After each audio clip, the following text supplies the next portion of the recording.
ప్రస్తుతం మనం Gandhi medical college దగ్గర అవుతున్నాము. ఇక్కడ జూనియర్ డాక్టర్ ప్రస్తుతం మనతో పాటు ఉన్నారు. కోల్కతాలో జరిగిన ఒక సంఘటన గురించి అని చెప్పేసి, మహిళ హత్య గురించి అని చెప్పేసి, ఇప్పుడు ఇక్కడ ఎలాంటి సౌకర్యాలు ఉన్నాయి, వీళ్ళకి ఎలాంటి సెక్యూరిటీస్ ఉన్నాయి, ఎలాంటి డిమాండ్స్ ఉన్నాయి అని చెప్పేసి తనని అడిగి తెలుసుకుందాం. హలో అండి, మీ పేరు? మాధవి. నేను సెకండ్ ఇయర్ మెడిసిన్ చదువుతున్నానండి. సెక్యూరిటీ సర్వీసెస్ గురించి మాట్లాడితే జనరల్గా గవర్నమెంటే అసలు బాగాలేదండి ఫస్ట్. ఇంకా గవర్నమెంట్ మెడికల్ కాలేజెస్లో సెక్యూరిటీ అంటే మినిమం కాదు కదా, అసలు లేదు సెక్యూరిటీ. అంత పెద్ద 50 years హిస్టరీ ఉన్న హాస్పిటల్లోకి అర్ధరాత్రి కొన్ని మంది అబ్బాయిలు వెళ్ళి ఒక డ్యూటీ డాక్టర్ పైన అంత పెద్ద అఘాయిత్యం చేసిన తర్వాత, అలా అంత పెద్ద హిస్టరీ ఉన్నది మా హాస్పిటల్ కూడా, గాంధీ హాస్పిటల్. ఇంకా మాకు జరగదని నమ్మకం ఏంటండి? రోడ్ పక్కనే ఉంటుంది, ఎన్ని మంది వస్తారో ఇంకా చెప్పలేము, ఎంతో మంది వస్తూ ఉంటారు. ఇది ముందుకే గవర్నమెంట్ హాస్పిటల్, ఇంకా ఎవరు పడితే వాళ్ళు వస్తూ ఉంటారు. ఇంకా చీకటి పడితే మా కాలేజ్ గ్రౌండ్ అయితే పార్కే అని చెప్పాలి, జనాలు ఫుల్ వస్తూ ఉంటారు. అసలు సెక్యూరిటీ కాలేజ్ మొత్తానికి ఒక్కరు ఉండడం కూడా కష్టమైపోతుంది. సపరేట్ ఎంహెచ్సి బిల్డింగ్ ఉంది, సపరేట్ పీడియాట్రిక్ వార్డ్స్ ఉన్నాయి. అక్కడ ఎంహెచ్సి బిల్డింగ్ అయితే అంతా ఆడవాళ్లే ఉంటారు, చాలా తక్కువ మేల్ స్టాఫ్ ఉంటారు, అది కూడా వాళ్ళు రాత్రి ఉండరు. గైనిక్ వార్డులో మీకు తెలుసు ఏ టైంలో ఎప్పుడు ఎమర్జెన్సీ వస్తుందో తెలియదు, ఎమర్జెన్సీ బ్లాక్లో ఎప్పుడు ఎమర్జెన్సీ వస్తుంది, ఎప్పుడు అంబులెన్సెస్ వస్తూనే ఉంటాయి. అలాంటి టైంలో ఎవరైనా వచ్చి అఘాయిత్యం చేయరని నమ్మకం ఏముందండి? అందుకని అక్కడ అంత ఘోరమైన ఘటన జరిగిన తర్వాత ఇక్కడ జరుగుతుంది. గవర్నమెంట్ కరెక్ట్గా ఉంటే మేము ఈరోజు ఇక్కడ నిలబడం. గవర్నమెంట్ కరెక్ట్గా లేదు, వాళ్ళని కూర్చోబెట్టి జైల్లో మేపుతూ ఉంటారు, అన్నీ చేస్తూ ఉంటారు. వాళ్ళని పట్టుకొని ఆమె ఎంత కష్టపడిందో, ఆమె ఒంటి మీద ఉన్న గాయాలు చూస్తే చాలా ఘోరంగా ఉన్నాయండి. ఆ అమ్మాయి ఎంత కష్టపడిందో ఇప్పుడు వాళ్ళని పట్టుకొని వాళ్ళకి అంత కష్టం పెడితే తెలుస్తుంది వాళ్ళకి. ఇప్పుడు ఏం చేసినా అమ్మాయి తిరిగి రాదు. కాబట్టి ఇంకా పైన ఇలాంటివి జరగకుండా ఉండడానికి మేము ఈరోజు ఈ ర్యాలీ కానీ ప్రొటెస్ట్ కానీ చేస్తున్నాము. సెక్యూరిటీ సిస్టమ్ బాగుండాలి. ఇంకా కరెక్ట్గా గాంధీ హాస్పిటల్ గురించి మాట్లాడితే ఒక పర్ఫెక్ట్ సెక్యూరిటీ సిస్టమ్ లేదు. హాస్పిటల్కి ఫెసిలిటీస్ అసలు లేవండి. గాంధీ కాలేజ్కి హాస్పిటల్కి మధ్య ఒక బౌండరీ లేదు. ఎవరు పడితే వాళ్ళు హాస్టల్కి కాలేజ్కి హాస్పిటల్కి కరెక్ట్గా బౌండరీ లేదు.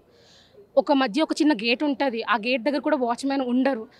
అక్కడికి ఎవరైనా వచ్చి హాస్టల్ లోపలికి ఈజీ యాక్సెస్ ఉండి గ్రౌండ్ పక్కనే ఉంటుంది. ఎప్పుడన్నా వచ్చిన సంఘటనలు మనకు కనిపించినాయి మేడం? ఈ ఉమెన్స్ హాస్టల్స్ ఉన్నాయి కదా, హాస్టల్ లోపలికి ఎప్పుడైనా ఎవరైనా వచ్చిన కొన్ని సంవత్సరాల ముందు గ్రౌండ్కి హాస్టల్ గేట్కి ఈ మాత్రం హైటే ఉంటుందండి. వాళ్ళు ఊరికి దుంకి వస్తున్నారని ఇలాంటి స్ట్రైక్ ఒకటి ముందు చేసినప్పుడు దాని మీద ఒక బ్లూ కలర్ బౌండరీ లాంటివి చేశారు. ఇంతకుముందు మేము ఇప్పుడు ఫ్రెషర్స్ ఇక్కడ సెకండ్ ఇయర్ వచ్చి 2 years అవుతుంది. కానీ మా పీజీ మ్యామ్ ఇందాక వాళ్ళు షేర్ చేసిన ఎక్స్పీరియన్సెస్ ప్రకారం అయితే మ్యామ్ డ్యూటీ కంప్లీట్ చేసుకొని హాస్టల్కి వెళ్తున్నప్పుడు 2 అబ్బాయిలు వెనక పడుతున్నారని, ఆమె ఏం చేయలేక ఫాస్ట్గా నడిచి తన ఇంటర్న్ని అంటే ఒక మేల్ని ఫోన్ చేసి పిలిపిస్తే తప్ప అక్కడికి పోలీసులు వచ్చి వాళ్ళ మీద యాక్షన్ తీసుకోలేదు. కొంచెం ఇంత లేట్ అయి ఉంటే ఏమయ్యేదండి చెప్పండి? మొత్తం చీకటే ఉంటుంది, మొత్తం ఏం లేవా ఇక్కడ?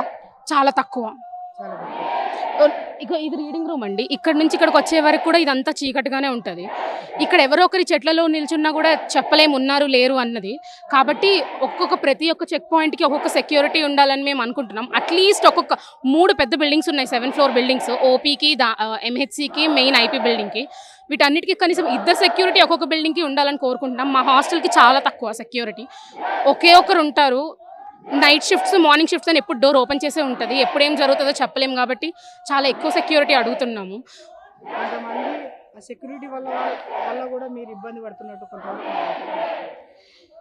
అది పర్సనల్ ఇన్సిడెన్సెస్ గురించే తెలుస్తుందండి. ఇంతవరకు అయితే అలాంటి ఇన్సిడెన్సెస్ బయటకు ఎప్పుడు రాలేదు. మా ఉన్న వాచ్మెన్స్ అయితే మంచి వాళ్ళే, గర్ల్స్ హాస్టల్ వరకు అయితే మాత్రం. కానీ చాలా ఎక్కువ సెక్యూరిటీ కావాలండి, ఎందుకంటే 70% మెడికోస్ అందరూ ఫీమేల్సే. అసలు వైద్యం చేస్తున్న మాకు సెక్యూరిటీ మా ఓన్ హాస్పిటల్లో లేకపోతే బయట తిరిగే వాళ్ళకి ఇంకెక్కడ ఉంటుంది చెప్పండి? మాకే ఏమైనా జరిగితే తర్వాత ఇంకెవరు కాపాడుతారు చనిపోతున్న వాళ్ళని? కాబట్టి ఇది చాలా అయితే దరిద్రమైన సిచ్యువేషన్, ఒక ఫీమేల్ డాక్టర్కి ఇలా జరగడం. ఇలాంటిది ఇంకొకసారి జరగకూడదని మేము చాలా గట్టిగా కోరుకుంటున్నాం. ఓకే, ఇప్పుడు మీరు హాస్పిటల్కు, కాలేజ్కి, దీనికి కాకుండా మీరుండే డ్యూటీ చేసే క్రమంలో ఏ విధంగా ఉంటుంది? అక్కడ ఉండే ఫెసిలిటీస్ ఏ విధంగా ఉంటుంది? అక్కడ ఉండే స్టాఫ్ ఏ విధంగా ఉంటారండి? నైట్ డ్యూటీస్లో చాలా వరకు హాస్పిటల్ చాలా సైలెంట్గా ఖాళీగా ఉంటుందండి. అటెండర్స్ని జనరల్గా లోపలికి రానివ్వము. వాళ్ళందరూ నేను చెప్తున్నాను కదా, వాళ్ళందరూ గ్రౌండ్లోనో ఇక్కడెక్కడో ప్రెమిసెస్లో ఉంటారు. ఎక్కడ కొన్ని సార్లు తాగొచ్చి గొడవ చేయడం, లేకపోతే లోపల ఏదో జరిగిన దానికి డాక్టర్స్ మీద దాడి చేయడం జరుగుతూ ఉంటుంది. అది దాడి అంటే ఏ విధంగా అండి? దాడి అంటే మొన్న కొడతారండి. డాక్టర్లను ఉమ్. ఎవరు కొడతారు డాక్టర్లను? అటెండర్స్ అండి. లోపల ఏమన్నా జరుగుతుందంటే ఒకవేళ వాళ్ళకి తెలియదు కదా లోపల ఏం జరుగుతుంది. కొన్ని కొన్ని ఎమర్జెన్సీస్ వల్ల ఏమన్నా జరుగుండొచ్చు. కొన్ని పల్లెటూరుల నుంచి వస్తూ ఉంటారు. వాళ్ళకి తెలియకపోతే ఈ మధ్య జరుగుతున్న ఇన్సిడెన్సెస్ అంటే మా కాలేజ్లో నేను చెప్పలేను. ఫస్ట్ ఇయర్స్ సెకండ్ ఇయర్స్ వాళ్ళకు తెలియకపోవడం వల్ల వీళ్ళు అటెండర్స్ ఇక్కడ ఉన్న వాళ్ళు కొద్ది సంవత్సరాల నుంచి ఉన్న వాళ్ళు వాళ్ళ పైన చిన్న చిన్న ఇష్యూ జరిగినా గట్టిగా చెప్పడము, దాడి చేయడం ఇలాంటివి కామన్గా జరుగుతుంటాయి అన్నట్టు. కామన్ అంటే ఇక్కడ ఈ హాస్పిటల్ అనే చెప్పను కానీ జనరల్గా కొంచెమైనా అవగాహన లేని వాళ్ళు దాడి చేయడం సహజం అండి. లోపల ఏమైనా జరిగితే వాళ్ళకి తెలియదు కదా ఏ కాంప్లికేషన్ జరిగిందో లోపల పేషెంట్ తోటి. కాబట్టి అవగాహన లేని వాళ్ళు దాడి జనరల్గా చేస్తారు. కానీ దానికి దీనికి చాలా తేడా ఉందండి. ఒక రేప్ అండ్ మర్డర్ బ్రూటల్గా అంటే చాలా ఘోరం. ఆ అమ్మాయిని వాళ్ళ పేరెంట్స్ కూడా మాట్లాడడం ఇష్టం లేక వాళ్ళ రిలేటివ్స్ వెళ్ళి మాట్లాడుతున్నారంట వాళ్ళందరితో. కాబట్టి కొంచెం ఘోరమైన సిచ్యువేషన్ అని చెప్పాలి. ఇలాంటిది ఇంకొకసారి జరగకూడదని మేమందరం గట్టిగా కోరుకుంటూ ఈ ర్యాలీ చేస్తున్నాం. చాలా వరకు మనం చూసుకుంటే అంటే వాళ్ళ పేరెంట్స్ మా అమ్మాయి చనిపోయింది ఇంకా తను రాదు, అయినా ఇలాంటివి ఫ్యూచర్లో జరగకుండా ఉండాలని చెప్పేసి వాళ్ళు చాలా వరకు అనుకున్నట్టు మనకు తెలుస్తుంది. అంటే మీకు ఎలాంటి సెక్యూరిటీ ఉంటే మీరు మీ హాస్పిటల్ మీ జూనియర్ డాక్టర్స్కి సేఫ్టీ ఉంటుందని చెప్పేసి మీరు భావిస్తున్నారు? ఇప్పుడు 3 పెద్ద బిల్డింగ్స్ ఉన్నాయండి. ప్రతి బిల్డింగ్కి స్టార్టింగ్ దగ్గర చెక్ పాయింట్స్ దగ్గర ఒక సెక్యూరిటీ ఉండాలి. ప్రతి హాస్టల్ ఒక boys hostel, girls hostel, PG hostel ఉంది. పీజీ హాస్టల్ ఓపీ బ్లాక్ పైన 3rd ఫ్లోర్ నుంచి స్టార్ట్ అవుతుంది. అక్కడ బ్లాక్ ఏం లేదు. ఫస్ట్ 2 ఓపీ ఫ్లోర్స్లో ఉన్న వాళ్ళు పైకి వెళ్ళిపోవచ్చు ఈజీగా. మరి అక్కడ ఫీమేల్ డాక్టర్స్ ఉంటారు కదా, పైగా రూమ్కి ఒక్కరే ఉంటారు. లోనికి వెళ్ళి తలపేసుకుంటే ఏంటండి పరిస్థితి తర్వాత. కాబట్టి ప్రతి హాస్టల్కి కరెక్ట్గా సెక్యూరిటీ ఉండాలి, సపరేట్ సెక్యూరిటీ ఉండాలి. ఇంకా మా హాస్పిటల్లో చూస్తే అసలు సెక్యూరిటీ చాలా తక్కువ అనే చెప్పాలి. ప్రతి బ్లాక్కి ఖచ్చితంగా ఒక 2 వాచ్మెన్స్ అన్నా, మళ్ళీ మొత్తానికి కలిపి ఒక 2 పోలీస్ కానిస్టేబుల్స్ అన్నా ఉండాలని మేము కోరుకుంటున్నాం. అప్పుడైతేనే కొంచెం సేఫ్టీ ఉంటుంది. ఫెసిలిటీస్ అన్నీ మంచిగానే ఉంటాయి మీరు హాస్పిటల్లో ఉన్నప్పుడు? వాష్రూమ్స్ చాలా బాగోవండి అసలుకి. హాస్టల్లో బాగోవు, మా క్లాసెస్ జరిగే దగ్గర వాష్రూమ్స్ బాగోవు. హాస్పిటల్లో అయితే ఇంకా పేషెంట్స్ కూడా అప్పుడప్పుడు పేషెంట్స్ ఎక్కువ యూస్ చేసేస్తారు కాబట్టి సపరేట్ వాష్రూమ్స్ లేవు, క్లీన్ వాష్రూమ్స్ లేవు. దానివల్ల మాకేమన్నా ఇన్ఫెక్షన్స్ వచ్చినా కూడా మేము వాళ్ళకి అంటించే ఛాన్సెస్ ఉంటాయి. కాబట్టి క్లీన్ వాష్రూమ్స్ కోరుకుంటున్నాం మేము.